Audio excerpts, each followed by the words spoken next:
The next group of drugs that acts on central nervous system are the CNS stimulants. These drugs are therapeutic treatment generally for depression.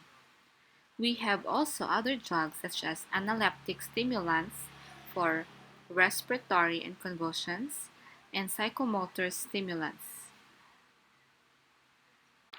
The mechanism of action for central nervous system stimulants are categorized into three groups. First, they block neurotransmitter reuptake, such as our tricyclic antidepressants, cocaine, and selective serotonin reuptake inhibitors. The second MOA is to promote neurotransmitter release. These are drugs such as phenylethylamines and related compounds, and amphetamine and methylphenidate. The third one are the ones that block metabolism, such as monoamine inhibitors. The first group of drug that we will discuss is the methylxanthines.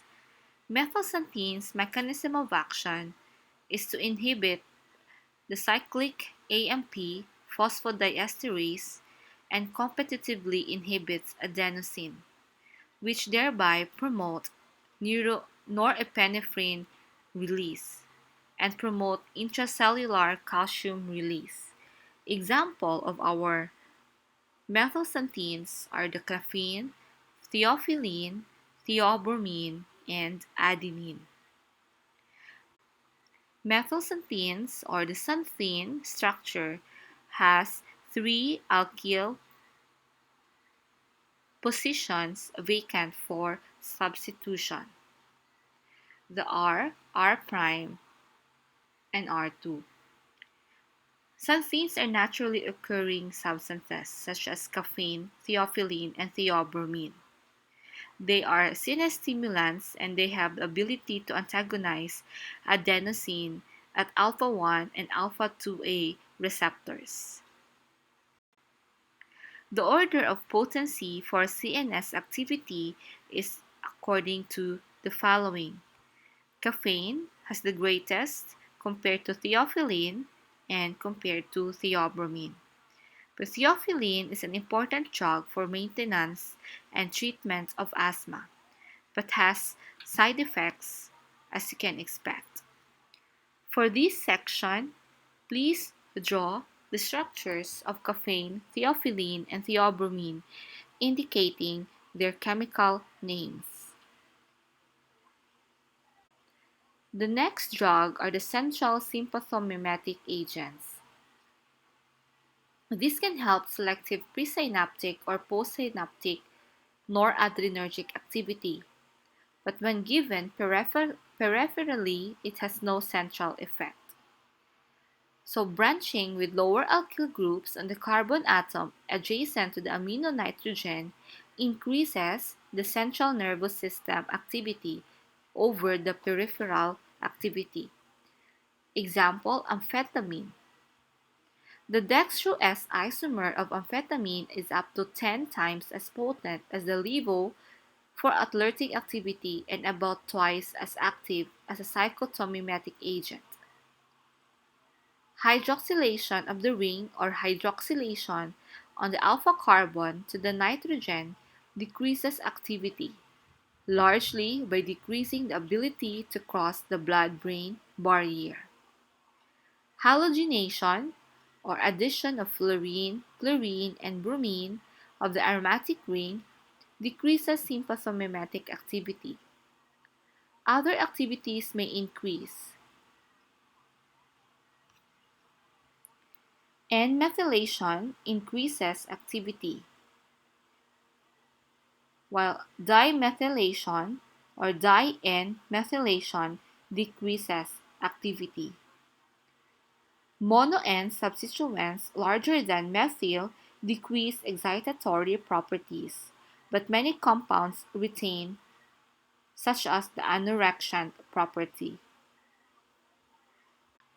These are the examples of central sympathomimetic agents: amphetamine, dextroamphetamine, methamphetamine, and phentermine.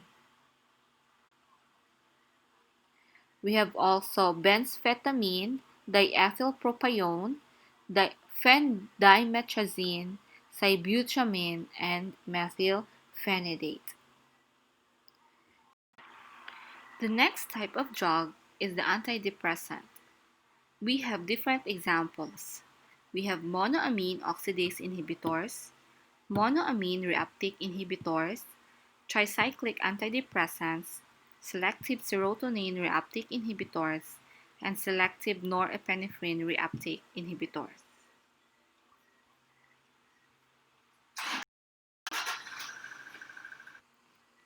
For monoamine oxidase inhibitors, the structure is not really the same. They have common aromatic rings and nitrogen or amino substituents. We have here phenelzine and tranylcypromine sulfate.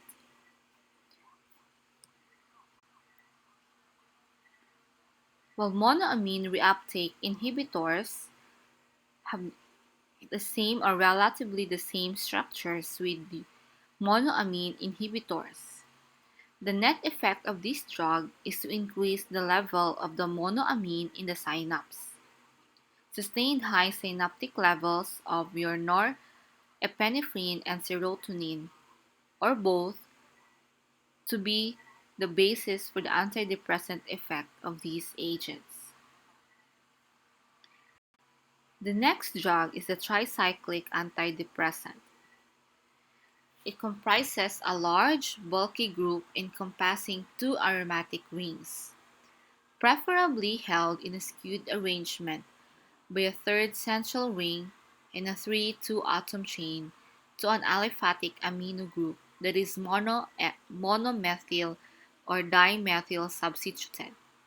The features can be visualized by consulting the structures of imipramine and disipramine as example. So you look for the structures of imipramine and disipramine and label the following components as mentioned in the statements.